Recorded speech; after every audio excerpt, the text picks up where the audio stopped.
Don't look to others to hear advice from others on what they think or what their concepts are or what their experiences have been. You actually have to do it for yourself.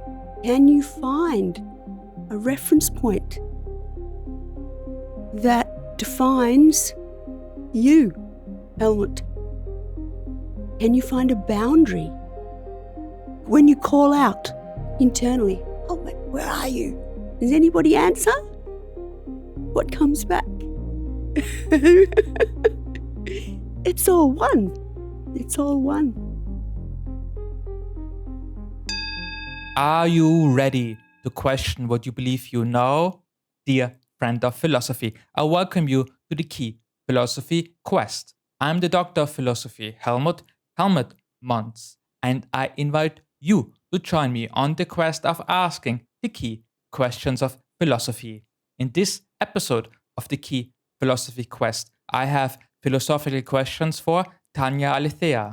Tanya does not only hold a PhD, but the secret to decipher the treasure map left behind by the legendary non-duality captain Sailor Bob, who sailed beyond in February 2025. Alongside Kat Adamson, Tanya is part of the Sailor Sisters, guiding seekers through the dreamy waves to heave the treasure hidden in plain sight. I met her in Melbourne, Australia. Let's hear what Tanya has to say. Your quest is to pay attention until the end and answer the following question. Where are you really? Tanya, thank you so much for your time, sitting down with me and having a little chat, a dialogue, some questions, some answer. That's the kind of game we're playing. My pleasure. What is this? Where we are, what this is, what is it? Look inside. What do you think it is? Where? How? Looking inside, I think I am a hollow box. But if I open this hollow box, I just said that it's hollow. Yeah. Even finding that box, even finding an inside. And you find an inside and an outside. And I believe that. I was grown up to believe in an inside and outside. You were? I am inside, and outside there's Is outer space. not me. That's separation, isn't it? And then the question would be, I assume to be inside, we assume outside, so I'm me inside. Yeah. There's not me outside. Yeah. There is something in between, a division, a cut, a separation. Yeah. And that's scary because it is, I call it sometimes the realm between all the realms, the abyss, the gap. Or the razor's edge. The razor's edge. The razor's edge. But the mind likes to describe things this way. It's inescapable because we communicate with each other with symbolic language, words. The meanings are arbitrary much of the time. What means one thing to you might not resonate here at all in the same way. What can we do? We're stuck in this realm, in this dream. It's all we have. But it's never going to get us to the reality because the mind objectifies everything. Everything is an object to the mind.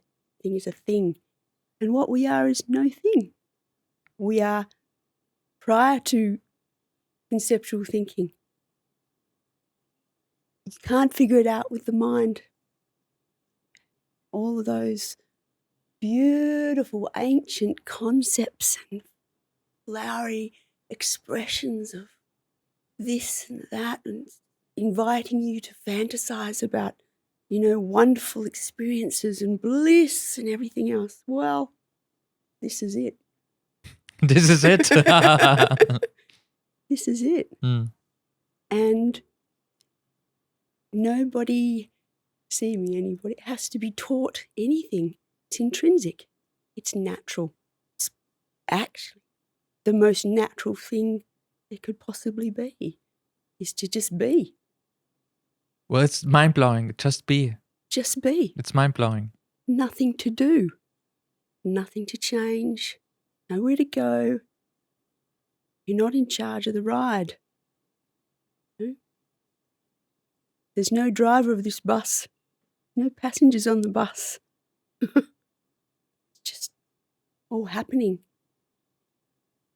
Okay, so somehow I'm thinking about freedom. Where is the freedom in that? In this?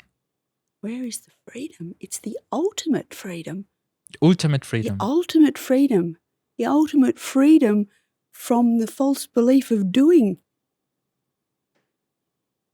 When it's clear that there is no one behind these eyes, there's no little mini-me, there's no central controller having to pull the levers and press the buttons and make it all happen.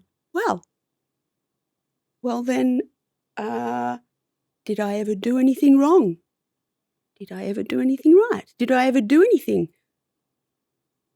Who am I?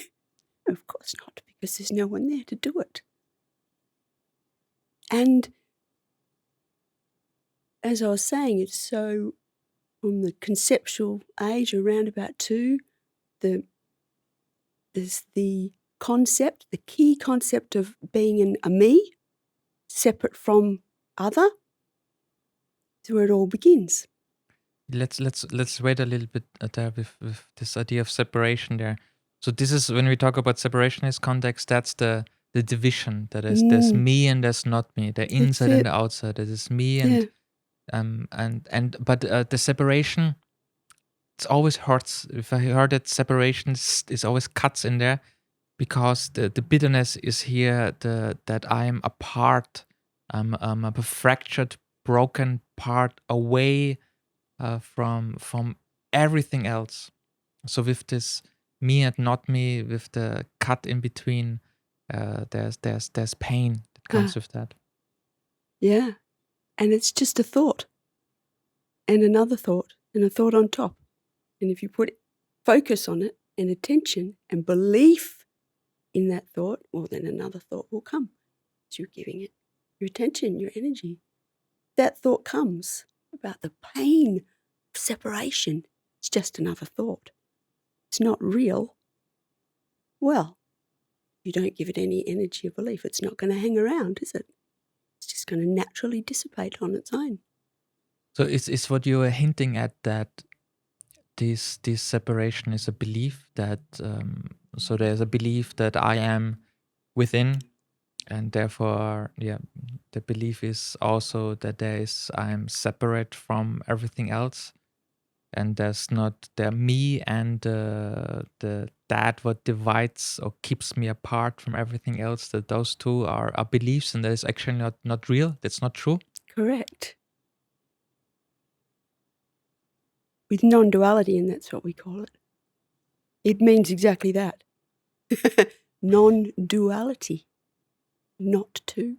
And the fundamental, or one of the fundamental twos, is me and not me. Yeah. And that all comes back to the reference point of I, as you say, the I. The I am, if I'm an I, I'm separate. That's why we say, or Bob says, very clearly in his books, do the investigation. Do the investigation yourself. Don't look to others to hear advice from others on what they think or what their concepts are or what their experiences have been. You actually have to do it for yourself. Look. You don't have to close your eyes. Keep your eyes open. You can do it standing, walking, upside down. It doesn't matter. You can do it all day long. Look. Can you find a reference point that defines you, Hellmut, as Hellmut? Is that how I pronounce your name? Can you find a boundary? When you call out internally, Hellmut, where are you? Does anybody answer? what comes back? Silence. So where's the starting point, the beginning of who I am? Where's the end of who I am? Where's the boundary of That's who it. There's what you are, what we are really, was never born. Doesn't have a beginning and an end. In this dream, everything changes. Everything. In this dream, everything has a boundary. In this dream, it's In this beginning and dream, the end. it has a beginning and an end. It's only one thing in your own experience that you know that has never, ever changed. Doesn't matter how much older you get. Doesn't matter if the physical form changes. Doesn't matter how much you learn, how educated you are, whether you're underwater, in the air. It's that sense, and it's hard to describe this because it's so subtle, but that sense of presence. Presence awareness, isness, knowing, experiencing. Because again, we're using the mind and words to try and conceptualize it. We try and point back at you. You know, what is it that you know intrinsically? But all these words are so limited, right? Limited. Again, the boundary, another word for saying it has a boundary, it has limitation, it's limited. Yeah, that's it. But we're trying to point at that which has no boundary and that which has no limit. The mind can't wrap its mind around it. That is why we say you won't find the answer looking in the mind.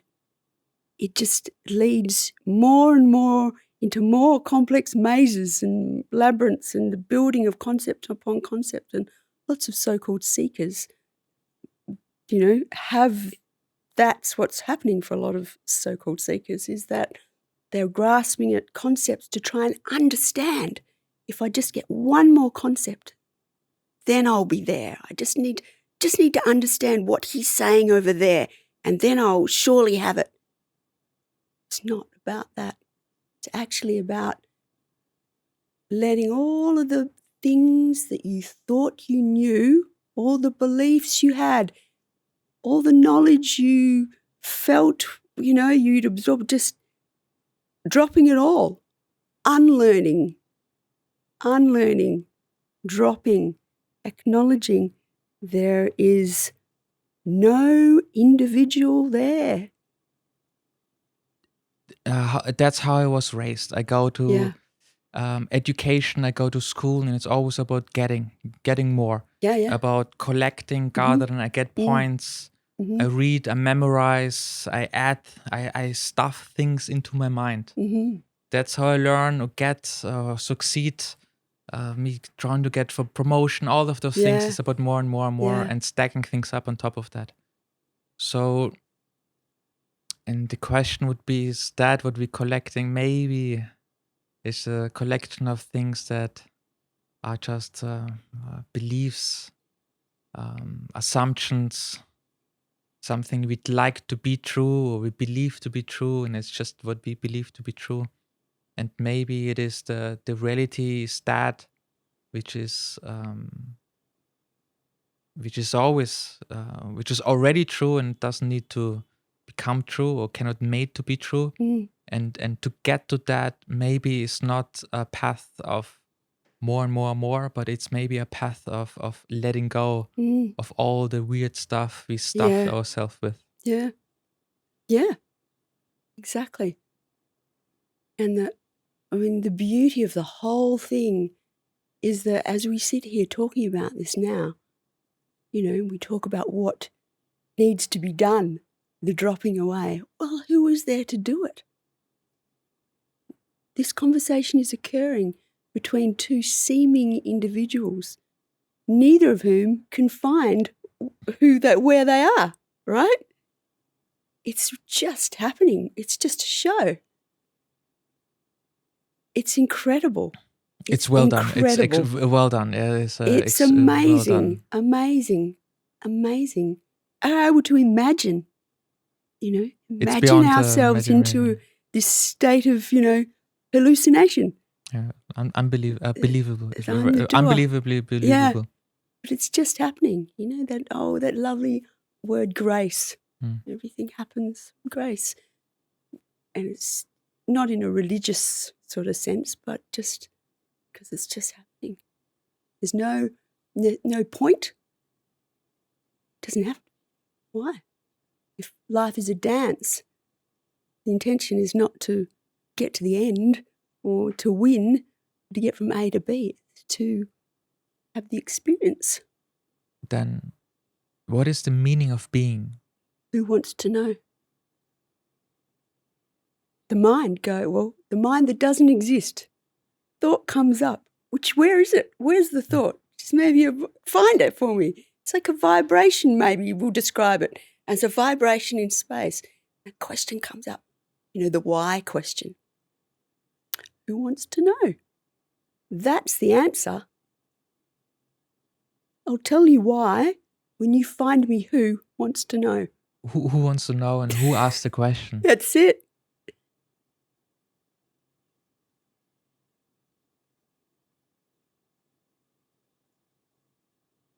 And the beauty is, there's really not a lot to say about it. That's it, Know that when it's clear that you won't find the answer in the mind, no matter how clever the question, and that you know that you can't find the questioner, then that's it. Stop there. You're done. Very good. But we have some more minutes to fill here.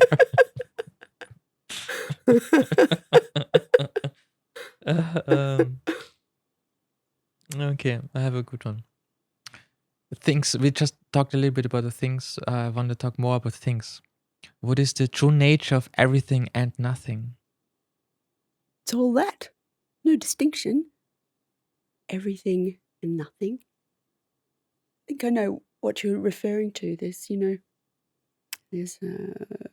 some people refer to it as fullness. Some say emptiness. It's really neither of those words.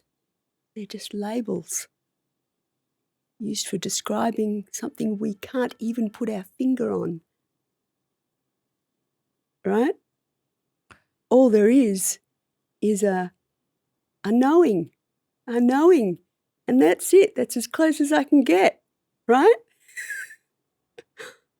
We like to do that. The labels, they're structured in polarity.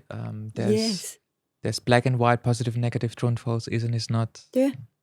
Everything, nothing, presence, absence. Yeah. So this is the game of duality. It is. And my mind, if I look at my mind, I see it is split in left and right. It's always this arguing, the plus and minus. It has this bing bang, bing bang. Yeah. But there is a but.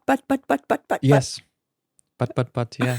It comes then back and boom. Yeah. Can you see it? The other side. And that is what you watch the mind, see how it functions, see how it works, and you'll see just like you recognize what's really quite mechanical in its functioning.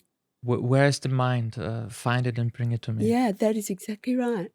I'll tell you, mind, me, my, time, ego, same. Let's look at time. Let's look at time. Dream? Time is not real. Time has no internal veracity or validity. Show me time without a reference point. Time is a measurement. What's your actual experience? We have this word time. It's built into lots of daily activities, things we do. But what's your actual experience? Now. Now. Right now. Is there ever not now? Yeah, okay. I believe there are many nows. I believe there's a now and it goes away and it's replaced by a new now.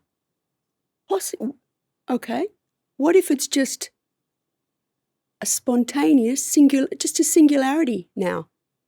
Just one now. One now. And it's always the same now? I don't know. How do I know? Just a now. But Could it be that the mind takes these nows and links them together, forms what appears to be a flow of time? What if it's really just now, now, now, now, now? We built this concept of time around it as if there was a yesterday and there's ever going to be experienced tomorrow. Never going to experience tomorrow. It'll always be now when you experience it. Back to we talked briefly about the idea of the boundary separation. Trying to apply that on time, on now, because we think this 1 and a seconds. There are the units of measurement. There's difference between them, and there's separate, discrete entities 1, 2, 3, and that's we can count. Then find the separation, the boundary between the one and the second one. Find the boundary between this now and the next now. What now and the next now? And if we can't find, if we can't count, if we can't see this now stop and another now starting, if we can't find the boundary between this now and that now, it's just a singularity.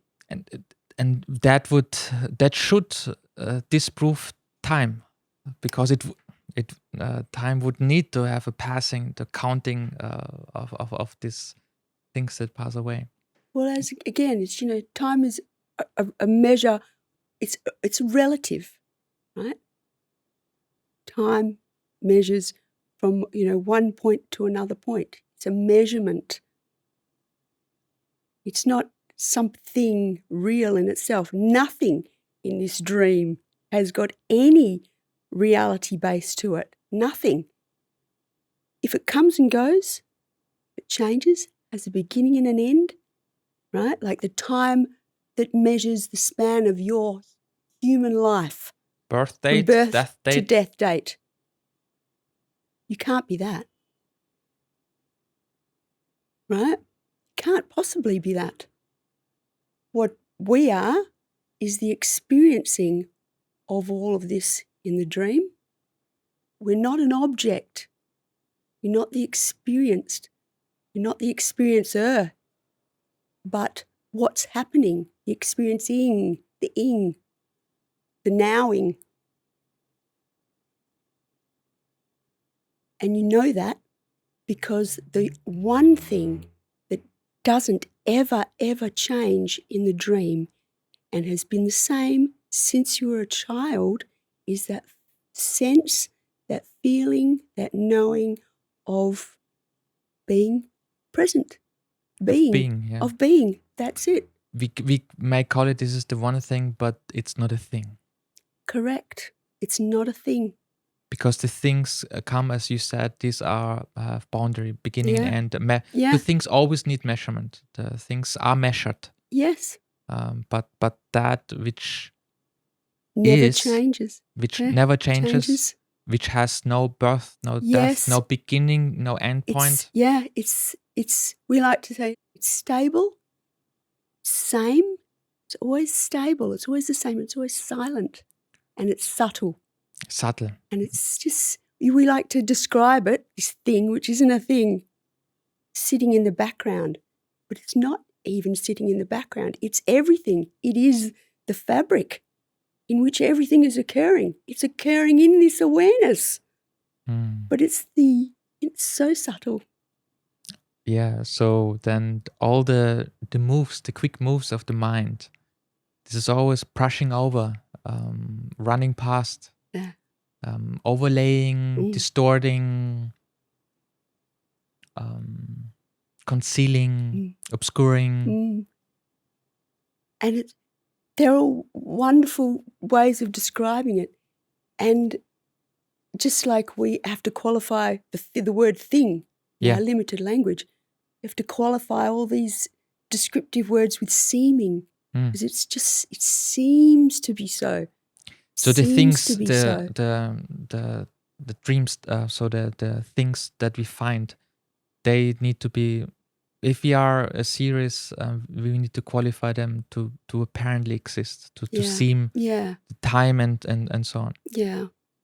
This is, here we are trying to explain with words and concepts the very materials, if you like, that keep are fundamental to the dream, to the illusion, trying to describe our way back to reality Yes. with the very same tools. I mean, it's a complete irony. But we're just trying, no pointer, no way of expression ever is going to be perfection. That's why there are so many ways of describing, saying, so many schools you can go to learn about this or that for spirituality. It's really just all pointing back to you, saying, you look, you, and look if you can find you. And that's the key. So not the trick of abstractions and storytelling, and even though we believe we're talking about the story, about talking about the truth, and the trick here, or the trap here, is that it's just a story in which we talk about the truth and with this story, and then the pointing backwards to the direct experience. Who tells the story? Like who? Where is? That's it. Everything else, drop it. Again, so many want to drag that baggage of concepts with them, and I need it carried on my back, and if I don't understand it, I'll never get to where I'm going. There's no getting. There's no going. You are that right now. Right now. Right now. Right now. Right now. Right now. Lucky. That's good. To do anything. Any action we would paint over again. We often say, just relax. But then again, that implies a relaxer. Yes. There's no one there to relax. Practice? You can't do anything. What actions can I do in order to practice relaxation? Yeah. Well, and the conditioning is to look for a tool to get you to where you need to go. Yeah. Get away from here. Give me a practice to practice. Give me a mantra. Give me something I can hold on to, because, I believe that I need to transform myself in order to become worthy or to be real, to get where I'm going. When in all the time you've never left, you've never been able to get away from yourself. It's always been there. From as long as you can remember, have you ever never had a sense of being? And because you are always already, you are. In period. Full stop. That also then should disperse all the questions about not being. But then but comes. But what about death? But and all the buts relate to the dream. I sometimes also like when talking about non-duality. Duality sometimes sounds so abstract, or sometimes people talk about dualism, non-dualism, or duality. I like the version of it when we say dueling. Has the same root, a duel, and a duel it tastes, because it's like two people in a duel. Yeah. At each other, pointing guns at each other and shooting themselves, right? And that's the duality of the mind, and the dueling of the mind. It's like the butt that comes. It's like the bullet that is shot at you. Yeah. And you need to fight back. No, and then you're back and forth. Playing table tennis with yourself. That's it. That's why, Bob would always say, you won't find the answer in the mind. Full stop. You will not find it. Doesn't matter how clever, technical, genius your questions are. It doesn't matter how genius the pointers are either. You drop those two. all of it. And then you should say to me, who's going to drop it? Yeah. Who are you really?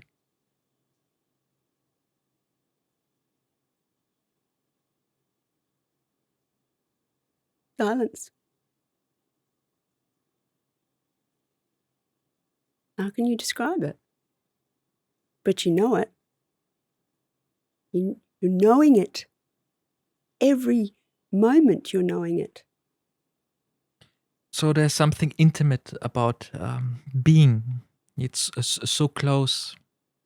And I have a feeling when you talk about knowing, it's almost as if knowing and being are synonymous. Like it's so close. Doesn't matter what word you use. You know it intrinsically, what I'm talking about. You can use whatever word. You could use, I don't know, cat. It doesn't matter. It's about, we point back so that you look for yourself. Take a look. All there is there is that subtle, same, stable, silent substrata. But I hesitate to use the word substrata because it's not as if it's separate from what's happening. It is what's happening. It's exactly what's happening. It's exactly what's happening. Precisely. Exactly. And that's it. And nobody can take you there. There's nobody there to take you. But that's what's so beautiful about it. It's amazing, amazing, amazing.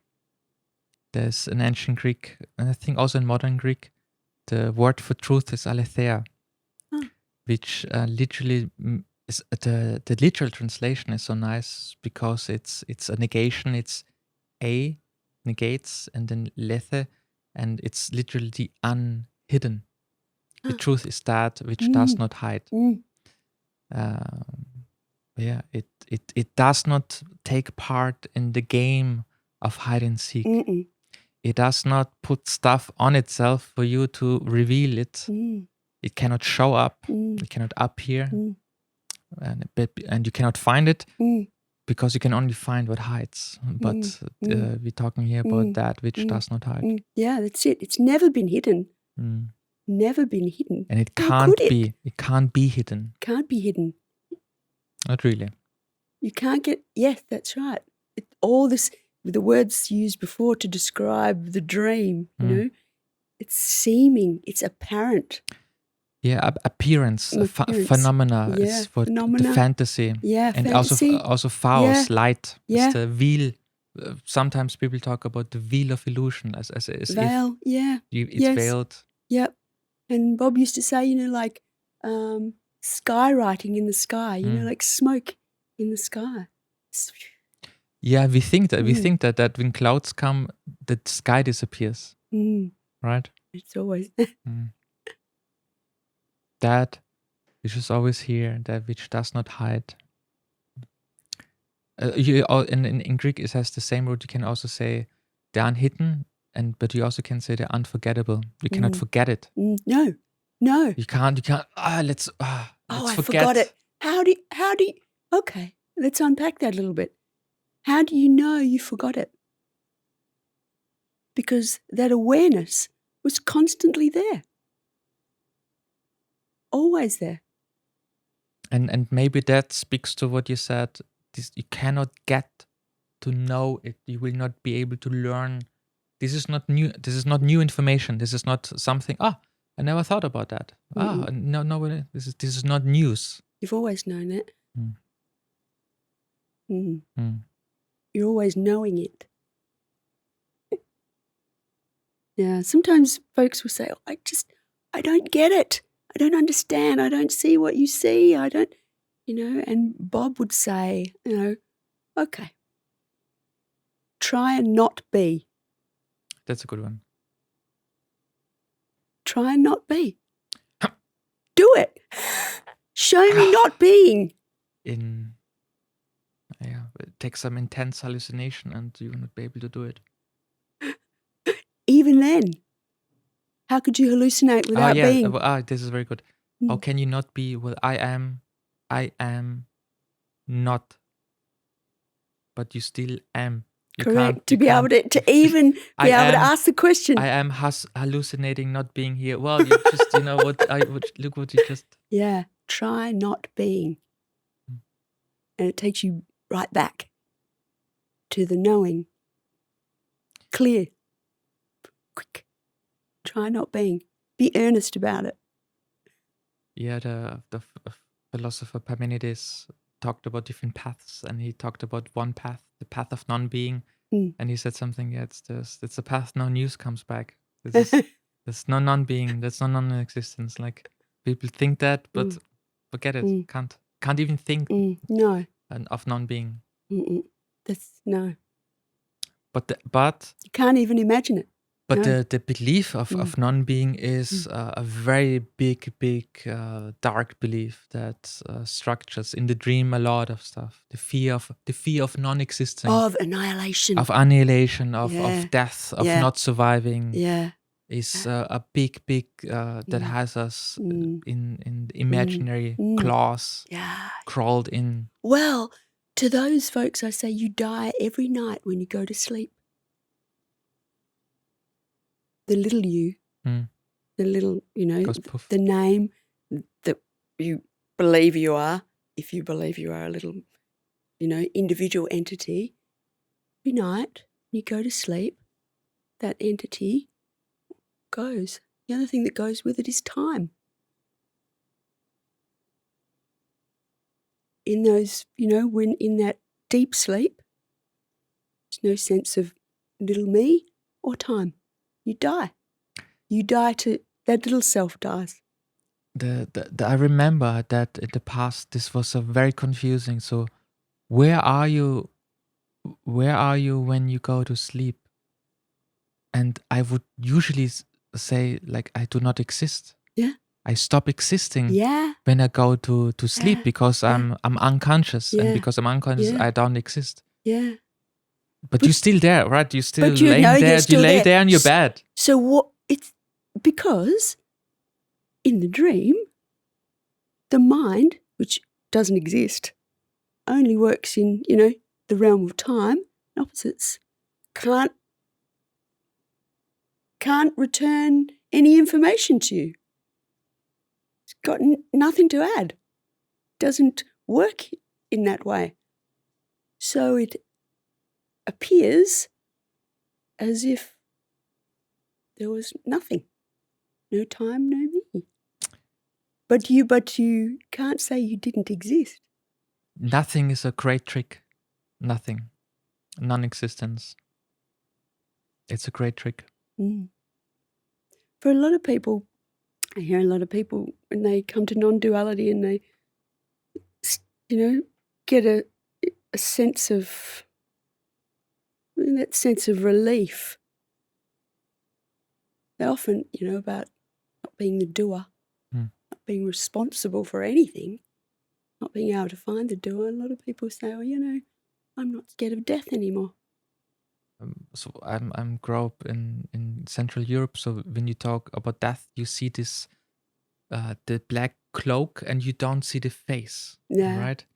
And you need to, bring up who are you? Who are you? Tell me, death. Who are you really? And then the cloak comes off. Haha! Surprise! Sorry for the whole thing. I thought it was funny. It's like are you? But you need to, you need to. Oh my God! Because you project, oh my God, death. What is this? Yeah. And then you going up. Who are you? Yeah. Who are you visiting? Yeah. Tied up in that is the belief that I began to exist at birth. It has to go like this. Yeah. Did you? For us to buy into death, we need to have the birth thing, because with the boundary. Yeah. And it has to be, if a start needs to come with an end. That's it. But it has only weight because we believe in the birth. That's it. That's right. And we can do the same thing also on the other side. Yeah. Where And did to we come believe from? in the birth, if you believe you were born, you believe you are a body. Yeah. An appearance. You appeared, appeared into existence. Yes. An appearance. Appearance. Yeah. Mm. And with that, a lot of stuff. The science studies different phenomena. And a phenomena is that which appears to be like, just you can open the dictionary. Phenomena, So the study of a phenomenon is the study of that which appears. This is appearances. Or like a ghost. Yes, I like the apparition, analogy of ghosts. A phantom. Apparition, phantom. A phantom has the same root. Yes. Like, and what happens to when you're a child and you're scared of ghosts in the room? What did you have with you? Often a torch, or you turn the light on. You've when got you to shine the light of clarity of looking, what happens? Yeah, there was never there. a monster. No. There was never a monster under the bed. So it comes back to what you said. Just look for. But again, there can be fear around that, and that keeps us at a distance. So it can take courage to actually look. So the joke, there's something funny. Where's the fun? Where's the fun in this? What is the sense of humor? It's totally the strange fun. sense of humor. It's what's not fun about the whole thing? What's not fun? Wow. Right. Very committed. Right. Very committed to the joke, yeah? So very serious. Marvel. Marvel. Be curious. Marvel at the depth of the hallucination. Yes. Right? When you witness a scene, or you witness, this own entity, this own vehicle responding in anger and outrage and waving arms in the air or screaming or passionate whatever, marvel at the way the whole mechanism is working. Wow. Yeah, I agree. I think it's not good to talk badly about the illusion, Maya. It's like very good. It's very impressive, very wonderful. You can't disrespect. Greatest show on earth.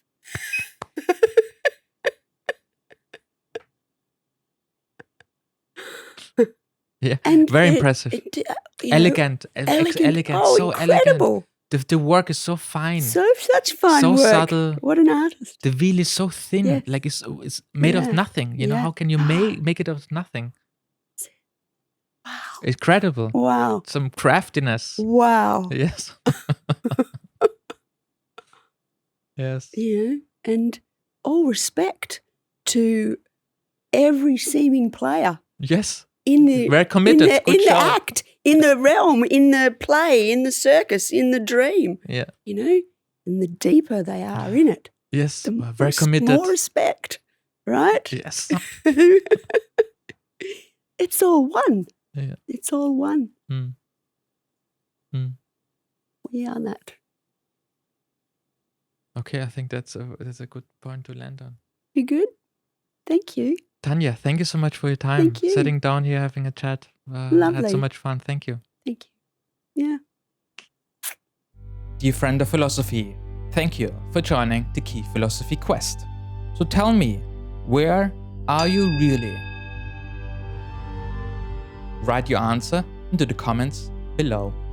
If you want more Key Philosophy, visit www.keyphilosophy.com and sign up to the Key Philosophy newsletter.